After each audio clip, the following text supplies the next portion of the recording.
നമസ്കാരം. നിയമസഭാ തെരഞ്ഞെടുപ്പ് ഫലം വരാൻ ദിവസങ്ങൾ ബാക്കി നിൽക്കെ കോൺഗ്രസിൽ മുഖ്യമന്ത്രി പദത്തെ ചൊല്ലിയുള്ള വടംവലി തെരുവിലേക്ക് പടരുന്നു. ഭരണമാറ്റമുറപ്പെന്ന വിശ്വാസത്തിൽ മുതിർന്ന നേതാക്കൾ പരസ്പരം പാര പണിയുന്ന കാഴ്ചയാണ് സംസ്ഥാന രാഷ്ട്രീയത്തിൽ ഇപ്പോൾ പ്രകടമാകുന്നത്.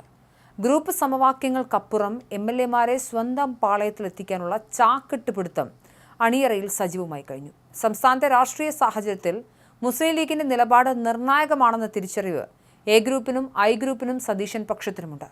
UDF-ൽ ലീഗിനല്ലാതെ മറ്റൊരു ഘടകകക്ഷിക്കും മുഖ്യമന്ത്രിയെ നിശ്ചയിക്കാനുള്ള വീറ്റോ പവർ ഇല്ലെന്ന ബോധ്യത്തിൽ രമേശ് ചെന്നിത്തലയും VD സതീശനും KC വേണുഗോപാലും കരുക്കൾ നീക്കുകയാണ്. ലീഗ് നേതൃത്വത്തെ തങ്ങളുടെ പക്ഷത്തേക്ക് അടുപ്പിക്കാൻ ഈ നേതാക്കൾ നടത്തുന്ന നീക്കങ്ങൾ മുന്നണിക്കുള്ളിലും അസ്വസ്ഥതകൾക്ക് കാരണമാകുന്നുണ്ട്.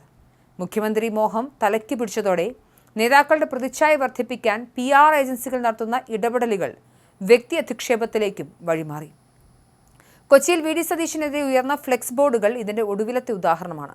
രമേശ് ചെന്നിത്തലയെ പുകഴ്ത്തിയും സതീശനെ PR കുമാരൻ എന്ന് പരിഹസിച്ചുമാണ് ബോർഡുകൾ പ്രത്യക്ഷപ്പെട്ടത്. കോൺഗ്രസ് ഫാമിലി എന്ന പേരിൽ വന്ന ഈ ബോർഡുകൾക്ക് പിന്നിൽ കൃത്യമായ ഗൂഢാലോചനയുണ്ടെന്നാണ് സതീശൻ പക്ഷം ആരോപിക്കുന്നത്. അച്ചടക്കത്തിന്റെ അതിർവരമ്പുകൾ ലംഘിച്ചുള്ള ഈ അധികാരക്കൊതിയിൽ രാഹുൽ ഗാന്ധിയും AICC-യും കടുത്ത അതൃപ്തിയിലാണ്. കേരളത്തിലെ നേതാക്കളുടെ പോർവിളികൾ തെരഞ്ഞെടുപ്പ് വിജയസാധ്യതയെ ബാധിക്കുമെന്ന രാഹുൽ മുന്നറിയിപ്പ് നൽകിയിട്ടുണ്ട്. ഫലം വരുന്നതിന് മുൻപേ കസേരയ്ക്കായി കടിപിടി കൂട്ടുന്ന പ്രവണത മറ്റൊരു സംസ്ഥാനത്തും കാണാത്തതാണെന്നും അദ്ദേഹം അമർഷം പ്രകടിപ്പിച്ചു. KPCC അധ്യക്ഷൻ നൽകിയ കർശന നിർദ്ദേശങ്ങൾ പോലും മുതിർന്ന നേതാക്കൾ വകവെക്കുന്നില്ല എന്നത് ഹൈക്കമാൻഡിനെ ചൊടിപ്പിച്ചിട്ടുണ്ട്. തർക്കം തുടരുന്ന സാഹചര്യത്തിൽ തെരഞ്ഞെടുപ്പിന് ശേഷം ആര് നയിക്കണമെന്ന കാര്യത്തിൽ രാഹുൽ ഗാന്ധി തന്നെ അന്തിമ തീരുമാനമെടുക്കുമെന്നാണ് സൂചന. ഒരു ഗ്രൂപ്പിന്റെയും സമ്മർദ്ദത്തിന് വഴങ്ങാതെ ഹൈക്കമാൻഡ് നേരിട്ട് മുഖ്യമന്ത്രിയെ പ്രഖ്യാപിക്കുന്ന രീതിയിലേക്ക് കാര്യങ്ങൾ നീങ്ങുകയാണ്. മുസ്ലിം ലീഗിന്റെ നിലപാടാണ് ഈ കളിയിലെ യഥാർത്ഥ മാസ്റ്റർ കീ. VD സതീശനുമായി ലീഗിന് അടുത്ത ബന്ധമുണ്ടെന്ന പ്രചരണം ശക്തമാണെങ്കിലും ചെന്നിത്തലയുടെ അനുഭവ സമ്പത്തിനെ തള്ളിക്കളയാനും ലീഗിന് കഴിയില്ല. KC വേണുഗോപാലിലൂടെ ഹൈക്കമാൻഡിനെ സ്വാധീനിച്ച് പദവി ഉറപ്പിക്കാൻ ശ്രമിക്കുന്ന മൂന്നാം പക്ഷവും സജീവമാണ്. ഈ ഗ്രൂപ്പ് വൈരങ്ങൾക്കിടയിൽ ഘടകകക്ഷികൾക്ക് ആരോടുള്ള സ്നേഹമാണ് മുഖ്യമന്ത്രിയെ നിശ്ചയിക്കുക എന്നതും കണ്ടറിയണം.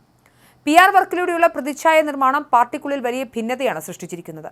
താഴെത്തട്ടിലുള്ള അണികൾക്കിടയിൽ ഈ ഗ്രൂപ്പ് പോര് ആശയക്കുഴപ്പമുണ്ടാക്കുന്നു. നേതാക്കളെ അനുകൂലിച്ചും പ്രതികൂലിച്ചും സോഷ്യൽ മീഡിയയിൽ നടക്കുന്ന സൈബർ പോരാട്ടം പരിധി വിട്ടിരിക്കുന്നു. പരസ്പരം ചെളിവാരി എറിയുന്ന ഈ രീതി കോൺഗ്രസിന്റെ ഐക്യത്തിന് പോറലേൽപ്പിക്കുമെന്ന് നിരീക്ഷകർ ചൂണ്ടിക്കാട്ടുന്നുമുണ്ട്. ദീപാദാസ് മുൻഷി മുഖേന രാഹുൽ ഗാന്ധി നൽകിയ മുന്നറിയിപ്പുകൾ അവഗണിക്കപ്പെട്ടാൽ കടുത്ത അച്ചടക്ക നടപടി ഉണ്ടാകുമെന്ന സൂചനയുമുണ്ട്. ആര് മുഖ്യമന്ത്രിയാകണം എന്നതിനേക്കാൾ പാർട്ടിയുടെ പ്രതിച്ഛായ എങ്ങനെ നിലനിർത്താം എന്നതിലാണ് രാഹുൽ ഗാന്ധി മുൻഗണന നൽകുന്നത്. തെരഞ്ഞെടുപ്പ് ഗോതയിൽ വിയർപ്പൊഴുക്കിയ പ്രവർത്തകർക്കിടയിൽ നേതാക്കളുടെ ഈ കസേരകളി നിരാശ പടർത്തുന്നുണ്ട്. UDF-ലെ മറ്റ് ഘടകകക്ഷികളായ കേരള കോൺഗ്രസ് ജോസഫ് വിഭാഗവും അതൃപ്തി പരസ്യമാക്കിയിട്ടുണ്ട്. തെരഞ്ഞെടുപ്പ് ഫലം വരുന്നതിന് മുൻപേ ഇത്തരം ചർച്ചകൾ നടത്തുന്നത് ജനങ്ങൾക്കിടയിൽ തെറ്റായ സന്ദേശം നൽകുമെന്നും അവർ പറയുന്നു. മുന്നണിയുടെ വിജയസാധ്യതയെ തുരങ്കം വയ്ക്കുന്ന ഇത്തരം നീക്കങ്ങൾ അവസാനിപ്പിക്കണമെന്ന് ലീഗ് നേതൃത്വവും ആവശ്യപ്പെട്ടിട്ടുണ്ട്. ഭരണമാറ്റം ഉണ്ടായാൽ അതൊരു വ്യക്തിയുടെ മാത്രം നേട്ടമായി ചിത്രീകരിക്കാനുള്ള നീക്കമാണ് വില്ലനാകുന്നത്. കഴിഞ്ഞ 5 വർഷം പ്രതിപക്ഷ നിരയിൽ VD സതീശൻ നടത്തിയ പോരാട്ടങ്ങൾ അദ്ദേഹത്തിന് മുൻതൂക്കം നൽകുന്നുണ്ടെന്നും ഒരു വിഭാഗം വാദിക്കുമ്പോൾ ഗ്രൂപ്പ് സമവാക്യങ്ങളും സാമുദായിക പിന്തുണയിലും രമേശ് ചെന്നിത്തല ഇപ്പോഴും ശക്തനാണെന്ന മറുവിഭാഗവും ഉറച്ചു വിശ്വസിക്കുന്നുണ്ട്. ഈ ഈഗോ പോരാട്ടം രാഹുൽ ഗാന്ധിയുടെ ഇമേജ് കെട്ടിപ്പടുക്കാനുള്ള ശ്രമങ്ങൾക്കും തിരിച്ചടിയാണ്.